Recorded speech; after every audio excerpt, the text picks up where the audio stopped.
created by the American Dream, Dusty Rhodes, Stardust himself. Back in '87, Jim Crockett Promotions, NWA. And who could forget the legendary War Games to begin with? The first one, I believe, was in the Omni in Atlanta, and then the Orange Bowl in Miami.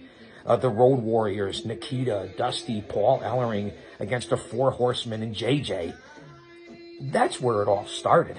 And then they went on to have a series of like the first 3 or 4 original War Games. And they even brought in the War Machine, which we know now under the mask, and we knew back then that it was Big Bubba Rogers, Ray Traylor, if you will, the big boss man that was the War Machine in that first 3 or 4 series of War Games, which, if you remember correctly, I took some notes on this, and I go back because I have the original tape from the War Games downstairs in the bunker at Chaos Corner.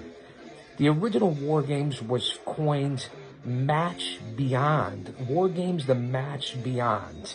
And of course, we know that Dusty got that idea from the movie with Mel Gibson, Mad Max Beyond Thunderdome.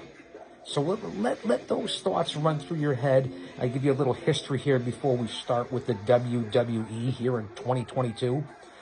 So those are the notes that I wanted to put out. And originally, like I said, the first War Games, '87, Jim Crockett Promotions, NWA, in the Omni in Atlanta.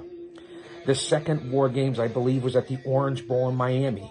The other War Games was at the UIC Pavilion in Chi-Town. And then I believe the debut of the NWA in War Games, Bunkhouse Brawl, at the Nassau Coliseum in Long Island.